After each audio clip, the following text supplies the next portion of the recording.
ንሕክምና ክወስደኪ ፍቐድለይ ሓቢርና ንክንኸድ ሎማዓንቲ ብቻ ፍቐድለይ ቤዛኺ ሓቢረኪ ክኸድ። ሰላም ሰላም ሰላም ናይ ቻናለይ ተኸታተልቲ ከመይ ኢኹም ደሕና ዲኹም? ኣነ ሰላም ኣምላኽ ይመስገን። ኣምታ ኣነ ሰላም ንኸዎ ሰላም ክትኾኑ ናይ ኩሉ ግዜ ምኞተይ ጸሎተይ እዩ።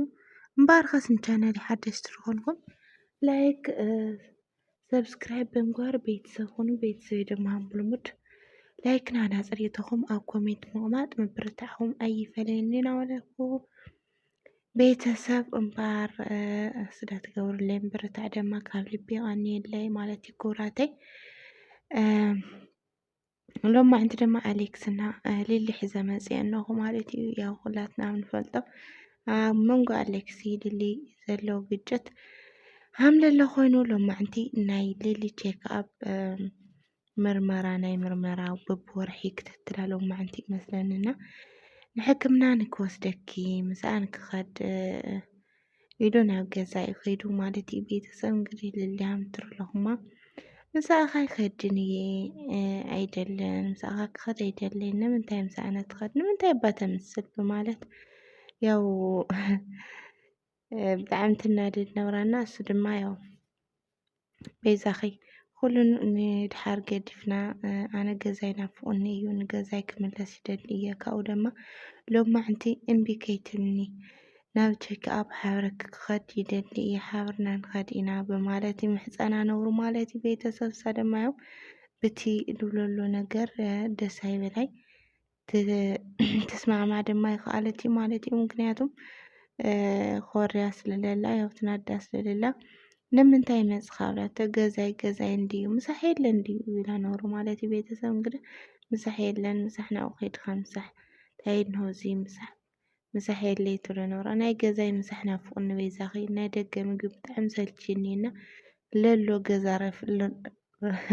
ለፍረዮ ናይ ገዛይ ምግቢ ሃቡኒ ይብላ ነብሩ ማለት እዩ። የለን ኣብቲ ንዓለት ባልካዮ ዝነበርካ ከይድካ ምብላዕ ትኽእል ኢኻ ትብሎ ነብራ ማለት እዩ። ቤተሰብና ካብ ዝተረዳእኽዎ ነገር ያው ብመጀመርያ ባዕልኻ ናምፃእኻዮ መዘዝ ናብ ብዙሕ ነገር የእትየካ ሃምቲ ትመላሓሶን ትገብሮን ሕማቅ ግብርካ እንግዲህ ነቲጅኡ ትቐበሎ ሃልቲ እየ ማለት እዩ። ምክንያቱም ባዕልኻ ላበላሽኻዮ ለሓስሓስ ትብል ለምፃእኻዮ መዘዝ ካብ ዝኾነ ድረስ ማለት እዩ። እና ምግቢ ይኹን ፅቡቅ ገፅ ይኹን ብሓቂ ያው ሓደ ሰብኣይሲ ንሰበይቱ ተኽብርዋ ተተካባኸብዋ ለድልያ ፍቅሪ ተህብዋ እያ እሳ እውን ልክዕ ሰበይቲ ኮይና ለድልዮ እንክብካቤ ለድልዮ እንተስ ብምግቢ ድዩ እንተስ ብክዳውንቲ ድዩ እንተስ ብኩለመናይ ማለት እዩ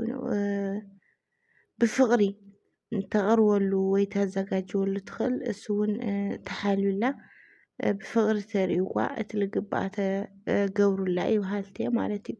ምክንያቱም ገብሩላ ክብለኩም ከለኹ ምግባር ማለት ያው ህቡዋ ወይ ገለ ከይኾነስ ግዴታ እዩ ዋላ በኣተሓሳስባ ይኹን በቃ ንዓዓ ዝጎድእ ነገር ተደይገብር እውን ማለት እዩ ሓደ ፅቡቅ ነገር እዩ በሃልቲ እና ሎማዓንቲ መፁ ክምሕፀና ከሎ ምግቢ ሃብኒ ምግቢ ስርሐለይ ቡና ስርሐለይ ቡና ክፋቅዐዮ ምግቢ ክናፍቀዮ ክብላ እሳ ግን ምንም ኣይሰምዐትዮን ማለት እዩ። ምክንያቱ ውሽጣ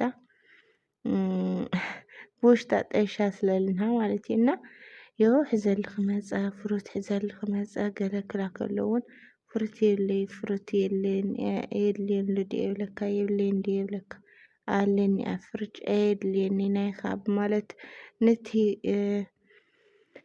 ፍሩት እውን ደብርያቶ እያ ማለት እዩ። ቤተሰብ እንግዲህ ያው ውሽጣሲ ቅሬታ ስለዘለዋ እያ ከምዚ ትምልሰሉ ዝነበረት ማለት እዩ። ዘይነፅሐ ልባ ስለዝነበራ እሱ ግን ምንም ሃም ዘይተፈጠረ ምንም ሃም ዘይኮነ እዩ ላትዋራ ዘየላትናገረ ነብሩ እሳ ግን ሽካብ ሕዚ ኣብ ኩራይ ኣለላ ማለት እዩ። ቼክኣፕ ምስኣኻ ክኸድ ይደሊ ምስ በቲአ ክኸድ ኣብላቶ ማለት እዩ። እሱ ድማ ለኣነ ይግበአኒ እዩ ግዴታ እየ ክወስደካ ኣነ ግዴታ እየ ምስኣኻ ክኸይድ بمالت تنبرككو يكلمنا نورو مالتي بيتسب بزاقاتامي يمسلو الحق حقي ناي بيتسب صغدي مسفترلو بيتسب صغدي مسفترلو يدام أليكس ولا حزي بطفاته بفصم آمني مالتي ولا حزي طفاتي يبلي الولا بقلت لهم ما عندون أيوة تاخذ لها طفاتي يبلي دخلت لها مسولته طفات يبلي ولخو ግን ክልየን ለክኾን ክኽእል ለይክልየን ለክኾን ክኽእል በማለት ይትመልስዋ ማለት እዩ። ዋላ ሕዝስ ብጥፍኣቱ ኣምኑ ይቅርታ ክጥይቕ ዝግጁ ይኾነ እዩ ማለት እዩ። ምክንያቱም ጥፍኣት የብለይ ውሉ ርእሱ ስለለኣምኖ ማለት እዩ። እሳ ድማ ያው ጥፍኣት ኣለካ እዩ ብግልፂ ብንጽህና ጥፍኣት ኣለንኻ ይቅርታ ሕተተኒ ይብለሎት ነገር ማለት እዩ። እና ያው ህልኽ ይመስለና መንጎኦም ንጭንጭል ፈጥርሎና بዛ ኣጋጣሚ ህልኽ ምዕነይ ዓዲ እዩ ኩሉ ግዜ እናገረኩም እየ ኣብ ሓዳር ይኹነ ፍቕሪ ህልኽ ተልይዎ እዛ ገዛ ዑናይ ኣትኾን ማለት እዩ። ቤተሰብና ምንም ዋጋ የብላ እታ ገዛስ ምዕነይ ኣይተርፋይ ነጋ ዋላ ሎሚ ተሎት ነጋ ምዕነይ ኣይተርፋይ ማለት እዩ። ቤተሰብና ኣብ ሓዳር ኣብ ፍቕሪ ህልኽ ብሓቂ ህልኽ ህልኽ ብጣዕሚ ጎዳኢ እዩ በሃልቲ እየ ግዴታ ሓደኻ ትህልኽ ለኻ ሓደኻ ትሕትብል ነካ ሓደኻ ትሕትለኻ ያው ዳኣሚ ኩልኻ ሓደ ዓይነት ተተሃልኻ እታ ገዛ እታ ህይወት ምፍራስ ኣይተርፋይ ማለት እዩ። ቤተሰብና ሕዚ እውን ሰኣን ይቅርታ ሰኣን ኣጥፍአ ማለት ያው ልቦም ላተቐሓሐረ ላረስሐ እንግዲህ ያው እቲ ክፍተት እናሰፍሐ ክኸድ ተሎ መጨረሻ ላይ እንታይ ይመጽእ ተብልኩምኒ ምፍልላይ ማለት እና ልሊ ብዛ ኣጋጣሚ ሓደ ግዜ ትናገሩን በቃ ውሽጣ ብሶት እንህዋ ሓቂ ንምንጋር ብሶት እንህዋ የፍልጥ እዩ ዋላ ካብታ ኣነጋግራ ገለ ግን በቃ ሓደ ግዜስ ብውሽጥኻ ብሶት የድልየካ ግን ትናግርካ ዝርድአልካ ሰብ ትስእንኻ ግን ነገራት ዕሙቕ ኣቦኻ በቃ ብውሽጥኻ ላጠሽኻስ እሽ ብእሽታት እንትን ትብሎ ትሓልፎ ማለት ግን ብውሽጥኻ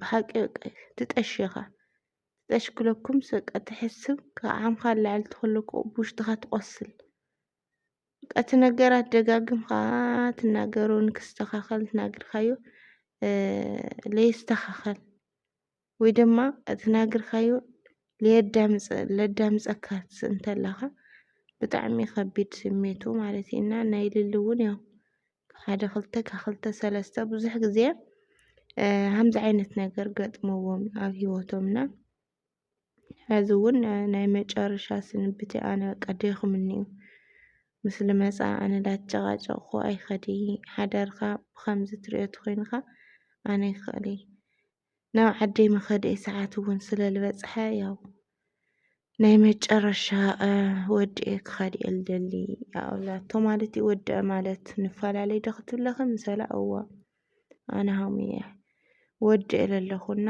ወድአ ብሰላም ንገዛይ ክኸድ እየ በማለት እያ ትናግራቶ። ያው እሱ እውን ችግር የብሉይ ምናምን ይብልዋ ማለት እዩ። ቤተሰብ እንግዲህ ሕዚ እውን ከስተኻኽሎ ተደልዩ ብሓቂ እሳ ምስትኽኻል ብጣዕሚ ቀላል እያ።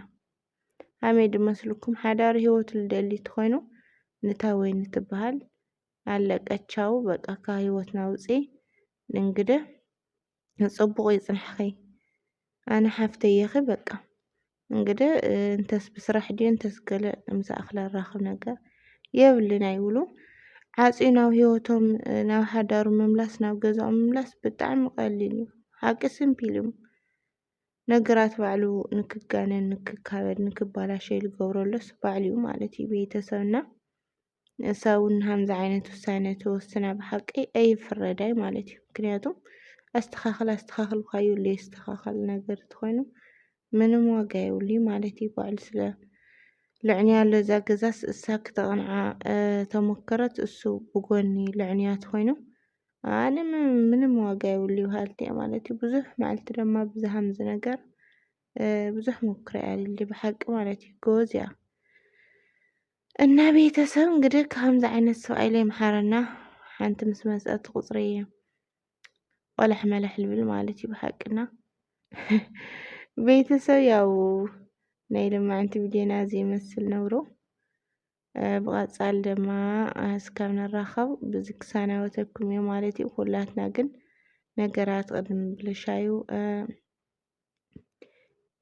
ክተነስተውዕል ጽቡቕ እዩ ብማለት እየ ማለት እዩ እንትን ዝበልኽዎ ምስ ተባላሸወ ይቅርታ ክሓልፍ ከፍ ምንም ዋጋ ከም ዘየብሉ ዋጋ ከም ዘኽፍለና እውን ማለት እዩ እና ብድጋሚ